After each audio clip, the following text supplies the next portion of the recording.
7 de la mañana, hora peninsular española, 8 de la mañana, hora local en Israel. En este momento, en la Plaza de los Rehenes, una multitud se agolpa para conmemorar el regreso de familiares y amigos. En este preciso momento, a las 8 en punto, hora local, está prevista la liberación de rehenes israelíes retenidos por Hamás. Multitudes en Tel Aviv y a lo largo de las carreteras en el sur de Israel, cerca de la frontera con Gaza, que continúa en aumento para conmemorar el regreso de familiares y amigos. Un convoy de vehículos de la Cruz Roja se dirige ahora mismo a un lugar de entrega en el norte de la Franja de Gaza para recoger a los primeros 6 rehenes. Van a llevar esos 6 rehenes ante las tropas de las fuerzas de defensa israelíes dentro de Gaza para posteriormente escoltarlos fuera de la franja hasta unas instalaciones del ejército cerca de Rehenes, donde se les va a someter a un examen físico y mental inicial para posteriormente llegar el día más esperado, la reunión con sus familias tras más de 2 años de guerra. Los otros 14 rehenes vivos serán liberados más tarde desde diferentes zonas de Gaza.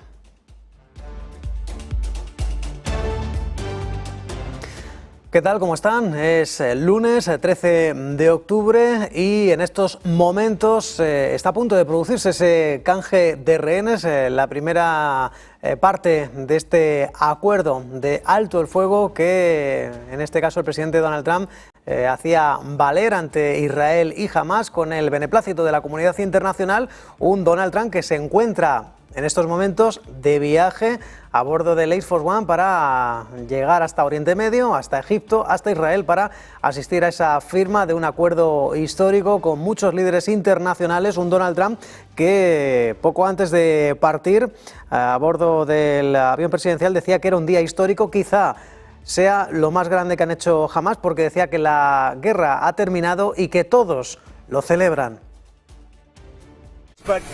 This is a very special event. They had 500,000 people yesterday and today in Israel, and also the Muslim and Arab countries are all cheering. Everybody's cheering at one time. That's never happened before. Usually if you have one cheering, the other isn't. The other is the opposite.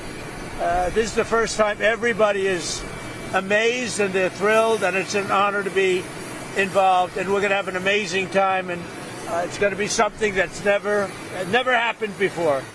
Bien, pues un Donald Trump que ya se encuentra a bordo del Air Force One. Recordemos Egipto, que acoge la ceremonia de la firma del plan de paz para Gaza impulsado por Estados Unidos. Según la presidencia egipcia, la cita pretende poner fin a la guerra en la Franja de Gaza, también intensificar los esfuerzos por la paz y abrir una nueva etapa de seguridad y estabilidad en Oriente Medio. Todo ello en línea con la postura de Donald Trump para lograr una paz duradera en la región. Una cumbre a la que asisten más de 20 líderes mundiales, entre ellos el presidente del gobierno Pedro Sánchez, Emmanuel Macron, Keir Starmer o el presidente de la autoridad palestina Mahmoud Abbas, y con la ausencia de Hamás y de la delegación israelí. Una cumbre que va a estar copresidida por Donald Trump junto al presidente egipcio Abdel Fattah al-Sisi.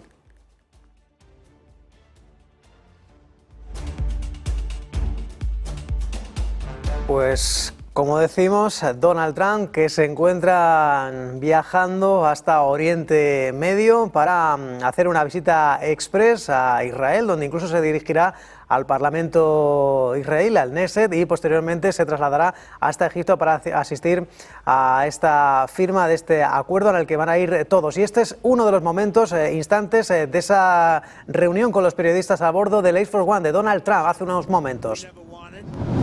And we're probably not going to allow him to come back. I think they made a mistake. I think they made a big mistake. This is really a Schumer shutdown because he's become sort of irrelevant and he wants to make himself relevant again. And in terms of the politics of this historic peace deal that we're on the way to go sign right now, you would think it's good for everybody, but at a rally this weekend, they were cheering for you and they were booing Netanyahu. What's up with that? I don't know, but we're going to make everybody happy. The one thing I can tell you is everybody is happy, whether it's Jewish or Muslim or the Arab countries. Every country is dancing in the streets, and it's a point in time I don't think you'd ever see it again. They've never seen it for 3,000 years. If you like one group, you don't like the other group. And if you like the other group, you don't like the first group. And this is the first time they've ever seen where everybody is unified, because as you know, we're going to Egypt after Israel, and we're going to meet all of the leaders of the very powerful and big countries and very rich countries and others, and they're all into this deal. Everybody's into it. It's never happened before. So I would say this is a lot tougher, but we'll see how it all works out. Mr. President, Benjamín Netanyahu, the Prime Minister, has not gone so far as to say the war is over. In your view, is the war between Israel and Hamas over? The war is over. The war is over, okay? You understand that? Mr. President, is the ceasefire going to hold? Are you confident the ceasefire will hold? Say it. Are you confident that the ceasefire is going to hold? I think so. I think it's going to hold. I think people are, a lot of reasons why it's going to hold, but I think people are tired of it. It's been centuries, okay? Not just recent, it's been centuries. I think people are tired of it. Yeah, the ceasefire is going to hold, and we'll Mr. President, what will Gaza look like a year from now? The international stabilization force that's part of a good, strong force. When will that go? I don't think it's going to have a big impact, because I think barely we're going to have to use it. I think people are going to behave. Everybody knows their place. It's going to be great for everybody. It's going to be great for the surrounding countries, Arab, Muslim, all of them. It's going to be great for Israel. Everybody is happy. And I think it's going to stay that way, Peter. And if the ceasefire does hold, how long until we get to the part of the 20-point peace plan where developers can go in and make Gaza the Riviera of the Middle East? Well, I don't know about the Riviera for a while, because you take a look at what you have. You have to get people taken care of first. But it's going to start really essentially immediately. I mean, they're going to have to start by removing a lot of the structures that you see that are down to the ground. I mean, it's blasted. This is like a demolition site. Almost the entire site is. So you have to get rid of what you have there. You have structures that are very dangerous. They're falling down. If they haven't fallen, they're going to fall down of their own volition. So that process, Peter, is going to start pretty much immediately. Will it look like a year from now, in your view? Well, a year, that's very quick. But over the years, it'll look very good. It'll be. It's got the first chance it's had in centuries of being peaceful. It's always been a very, very strange area. It's always been loaded up with problems, religious problems, problems like no other place probably in the world. And I think it's going to normalize. All you can say, if it normalizes, that would be fantastic. Government structure, sir, that you have set up in that peace plan, how soon will that new governing body be in place? Very quickly. And everybody wants to be a part of it. You're talking about the Board of Peace? Right. Tony Blair, yourself. Everybody wants to be a part of it. I've had calls from all of the leaders of countries. They all want to be a part. I mean, the leaders themselves, they're not going to send somebody. They want to be a part of it. Do you know who's going to be a part of it yet? I do. Can you share? No, not yet. It's a little bit. Have you spoken to Tony Blair about it since the... I'm going to take your things out. Have you spoken to Tony Blair about it? I want to find out that Tony would be popular with all, because I just don't know that. And I like Tony. I've always liked Tony, but I want to find out that he's an acceptable choice to everybody. What guarantees have you been able to give to both the Israelis and the Arab countries? A lot of guarantees. The Israelis are very concerned. We have a lot of verbal guarantees, too. And I don't think they're going to want to disappoint me. I have a lot of verbal guarantees that aren't down in writing, but they were given to me, and I believe they're going to be held very strongly. That's why I think it's going to be successful. Mr. President, you have to... Look who we have. Hi, Katie. Let me shake you. Good to see you, Mr. President. Good to see you. I'm sure you've seen reports of Hamas rearming, instituting themselves as a Palestinian police force, shooting rivals. What is your message to Hamas? We are standing because they do want to stop the problems, and they've been open about it, and we gave them approval for a period of time. You have to understand, they've lost probably 60,000 people. That's a lot of retribution. They've lost 60,000 people, and the ones that are living right now were, in many cases, very young when this all started. And we are having them watch that there's not going to be big crime or some of the problems that you have when you have areas like this that have been literally demolished. you know, you have 2 million people, and probably it'll be less than that, but you have close to 2 million people going back to buildings that have been demolished. And a lot of bad things can happen. So we want it to be safe. I think it's going to be fine. Mr. President, Who knows for sure, Katie? But I think it's going to be fine. Mr. Yes. Hi. What is the latest that you've heard about hostages, when they will be released? Do you expect to meet with Well, I any hear of the them? hostages might be even a little early, but I don't want to say that. So they have the hostages. I understand all 20, and we may get them out a little bit early.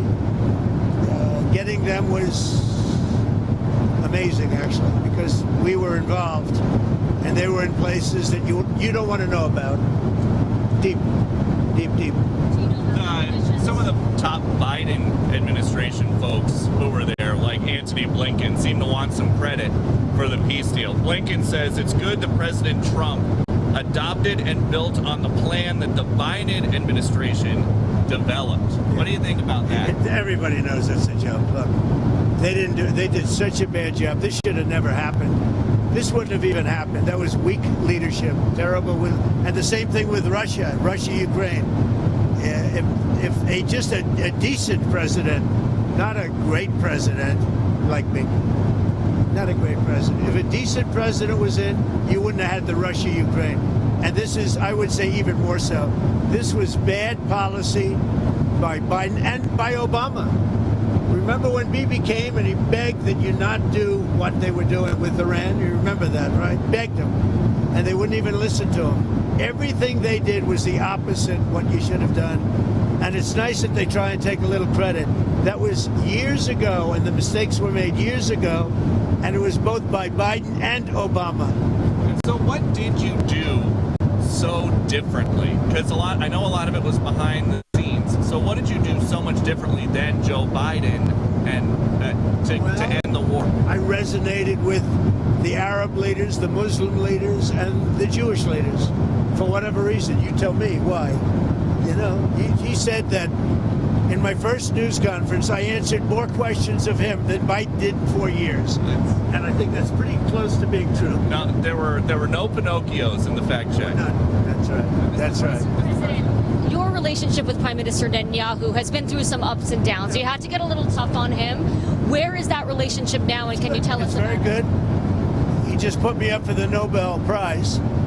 So, you know, I don't know what it means with the Nobel Prize, but he put me up yesterday for the Nobel Prize that I should get it.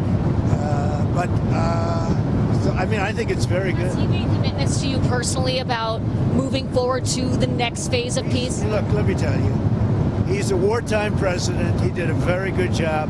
I had some disputes with him, and they were quickly settled. I can tell you that. But as far as I'm concerned, I think he's done a great job. I think he was the right person at this time. You know, look, it's been this way for centuries. You know, we're not talking about for 10 years, for 5. It's been this way for centuries. And he did a great job. And working with me, he was fantastic. Now, working with Biden, no good. They didn't get along, and they had the opposite, because Biden and Obama backed Iran. And just so when you talk about a thing like that, if you think they were backing Iran, when you back Iran, this wouldn't have worked. And had we not taken out the Iran nuclear facility and we made the same deal, it would have a really dark cloud over it, and you wouldn't have people dancing in the streets, Katie. You would have people saying, oh, my, you know, you're making a deal, but we have a guy over there with nuclear weapons all over the place. He's going to knock the hell out of us. If we didn't take out the Iran nuclear when we did, because in 2 months they would have had a nuclear weapon, this deal, even if it were done the exact same way, would have had a dark cloud over it. And now, there's no dark clouds. There's nobody they have to worry about, Katie. When you talked to the Qataris about their changing behavior in your first term, you talked about how they were funding terrorism. What are The Qataris, What are they doing differently in your eyes to make sure they're not Qataris funding? really helped us with this deal. And the Emir is an amazing man who really helped us. You have to understand, his country is right in the middle of everything, more so than any other country, more so than UAE, where you have to fly an hour and a half to get there, more so than Saudi Arabia, where you have to fly an hour and a half to get there, His country, you walk across a line and you're there. So he's in the middle of this unbelievable hostile territory with people on all different sides of the, of the opinion and the question. They were a tremendous help. Qatar was a tremendous help to getting this done. I hope people can realize that. And it was very tough and very dangerous for Qatar. They were very brave, and their leader, the Emir, was very, very brave. And Qatar should start getting some credit. And you have to understand, they lived in the middle of everything. So they can't just be like, you couldn't do it, I could. Nobody could do it. You say what? Have they changed their behavior from 2017 when you accused them of funding terrorism? I don't know. In 2017, I didn't really know them very well. 2017, that was at the very beginning of my term. As I got to know them, I got to understand them, and I got to realize that they are right in the middle of everything. Other countries are there, but they're an hour and a half away. A big difference. They're literally, you walk over from Iran to Qatar. You can walk it in 1 second. You go boom, boom, and now you're in Qatar. That's tough territory. I think Qatar was amazing the way they helped us. Mr. President, another world leader. There was a ceasefire that collapsed in March this year. There was a ceasefire earlier this year that collapsed in March. Do you think this could have been done then? This took a lot of pressure on both sides. But do you have any regrets? I see it, and I see it with Russia too. Sometimes you have to go through some pain before it all happens. I saw it with Turkey, and by the way, Turkey was fantastic too. President Erdogan was fantastic. He really helped a lot because he's very respected. He's got a very powerful nation. He's got a very, very powerful military, and he helped a lot, President Erdogan. UAE was great. We mentioned Qatar, Saudi Arabia, the king, they were great. Indonesia was great. We had tremendous help. Jordan, the king, they were great.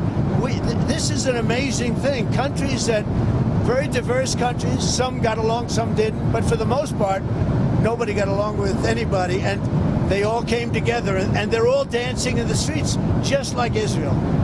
It's a unique point in time. You were talking about the ceasefire. That wouldn't have had that held. That wouldn't have happened back then. Both of your elections, the biggest issues were the economy and immigration. Now you're getting credit from Democrats and Republicans for this Middle East peace deal. Where does it fit? Where do you think it fits into your legacy? Well, look, this will be my 8th war that I've solved. And I hear there's a war now going between Pakistan and Afghanistan. I said, I'll have to wait till I get back. I'm doing another one because I'm good at solving wars. I'm good at making peace. And it's an honor to do it. I saved millions of lives. Millions of lives. Now, in all fairness to the Nobel Committee, it was for 2024. And this was picked for 2024. But there are those that say you could make an exception because a lot of things happened during 25 that are done and complete and great. But I did this not for Nobel. I did this for saving lives. I mean, we've saved millions of lives. Think about India, Pakistan. Think about some of the wars that were going on for years. We had one going for 31, one going for 32, one going for 37 years, with millions of people being killed in every country. And I got every one of those done, for the most part, within a day. It's pretty good. One of the world leaders, sir, What do you think you can take from these negotiations and this peace process into Moscow and try to end the Russia-Ukraine war? I think what you can take is that never give up. Just never give up. Last week they killed over 7,000 soldiers, mostly soldiers. And a little bit more, frankly, Russian soldiers than Ukraine soldiers last week. But think of it, every week they're losing from 5,000 to 7,000 soldiers. It's ridiculous.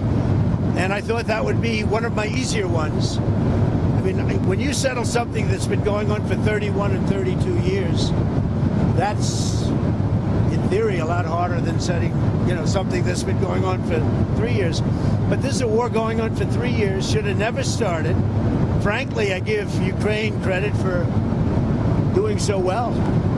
I mean, they're good fighters. They're very good fighters. I really think that President Putin would look great if he got this settled. And I think he's going to settle it, but we're going to see. And if he doesn't, it's not going to be good for him. Xi of China, you've been truthing about another world leader. You said not to worry about China, but he's been putting out some tough statements in regards to your tariffs, sir. Are you planning to speak with him? When's the last time you spoke? We're putting out tough statements because we are taking in hundreds of billions of dollars, not only from China, from other countries. We've become a wealthy country again, and the tariffs have given us diplomatic strength. They've given us negotiating strength. I settled a few of the wars just based on tariffs. I said, as an example, with India and with Pakistan, I said, if you guys want to fight a war and you have nuclear weapons, I'm going to put big tariffs on you both, like 100%, 150, and 200%. No, don't do that. I said, I'm putting tariffs. I had that thing settled in 24 hours. If I didn't have tariffs, you could have never settled that war. You knew that better than anybody, McGee. First, more tariffs on China. Are you considering walking that back? Who are you with? Politico, Dasha Burns, sir. Dasha, Politico. Politico's gone bad. They've been so wrong about everything. Politico has been so wrong about everything. Let's get somebody else to ask some questions. You mind? Is that all right? Because Politico is fake news. Do you plan on meeting with Xi now when you go to Asia in a couple of weeks? Well, you saw the statement I put out that he had a bad day. And I think we're going to be fine with China. Look, I have a great relationship with President Xi. He's a very tough man. He's a very smart man. He's a great leader for their country. He's a great leader. And I have a great relationship with him. I think we'll get it set. I know what happened. I really understand what happened. And I'm not even saying he's wrong. But then we met him with something much tougher than what he did to us. Again, because of the tariffs, it's much tougher. Would you ever visit Gaza? What? Would you ever visit Gaza? I would. Yeah, I would. I'd be proud to. I see it. I mean, I know it so well without visiting, but I do see it. Yeah, I would actually. I'd like to do it. I'd like to put my feet on it at least. But I think it's going to be a great miracle over the coming decades. And you know, if you go too fast, that's not going to be good. You have to go at the right speed. You can't go too fast. Mr. President, who are you with? BBC, Tom Bateman, BBC, with the radio call. That's excellent. Thank you. When Steve Witkoff was in Hostages Square last night, he mentioned Prime Minister Netanyahu and the crowd booed. I wondered if you saw that and what you made of that. I also saw the crowd cheer when he mentioned Trump, like really cheer, and it's an honor. No, as I said, I think Bibi did a great job. I had some words with him a couple of times where I didn't agree, and he was always, he was the right guy at the right time.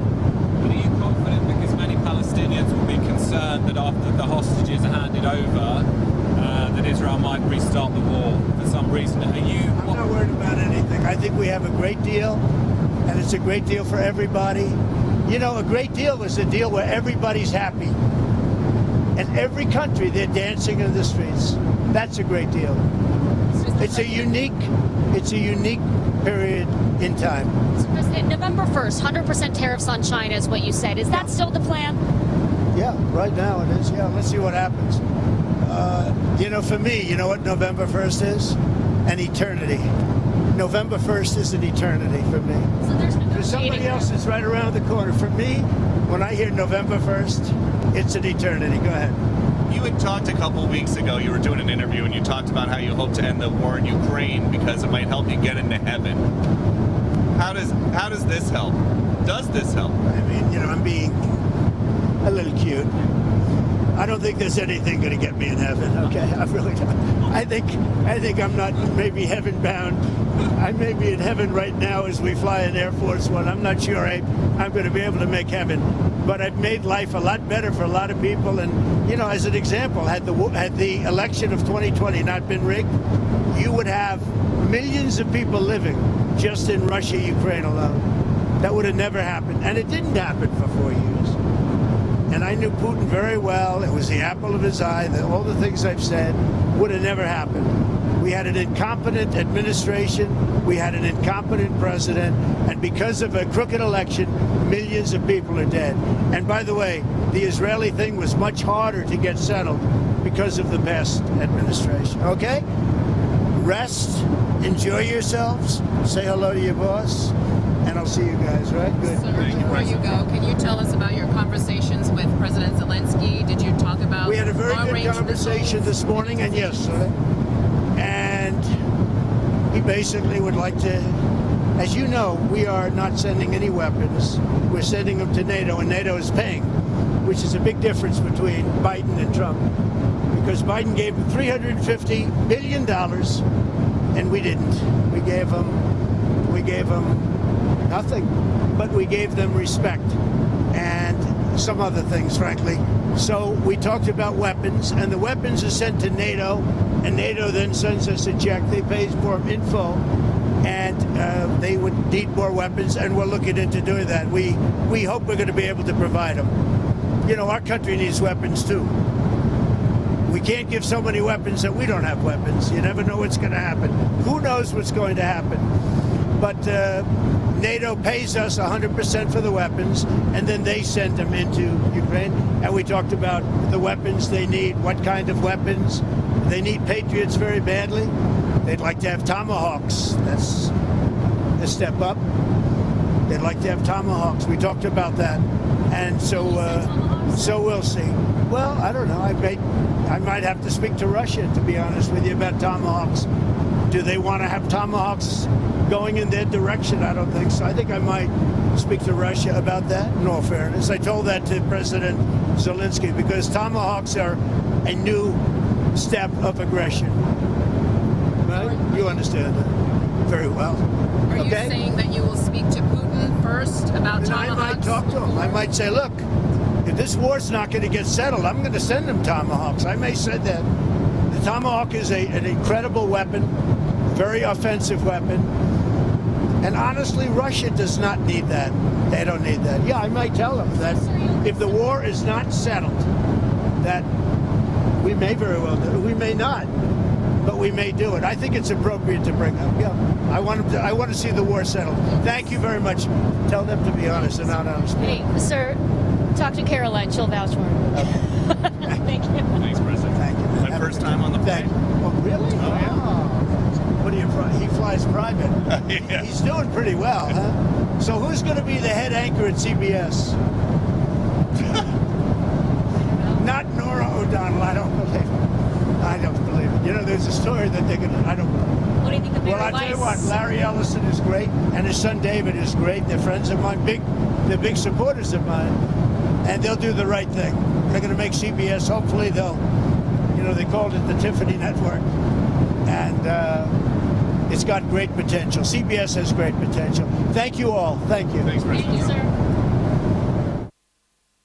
Así concluye esta comparecencia de Donald Trump frente a los periodistas a bordo del Air Force One. Insistimos, cruzando en estos momentos el Atlántico, el Mediterráneo, antes de llegar a Israel, donde va a hacer una parada breve, una visita de apenas 4 horas, pero que le va a llevar a citarse con las autoridades del país y, por supuesto, también visitar el Parlamento israelí antes de desplazarse hasta Egipto para asistir a esta cumbre con más de 20 líderes, Keir Starmer, Emmanuel Macron, el presidente español Pedro Sánchez y, por supuesto, el presidente Donald Trump, que va a copresidir esta cumbre junto al presidente egipcio para confirmar y ratificar y sellar y firmar esta paz en Gaza, que, insistimos, se espera que en breves instantes comience ese intercambio de rehenes, los 6 primeros rehenes que ya están en dependencias de la Cruz Roja Internacional para ser dados a las autoridades, a las fuerzas de defensa de Israel. Nosotros tenemos que hacer una pequeña pausa en Business Connection.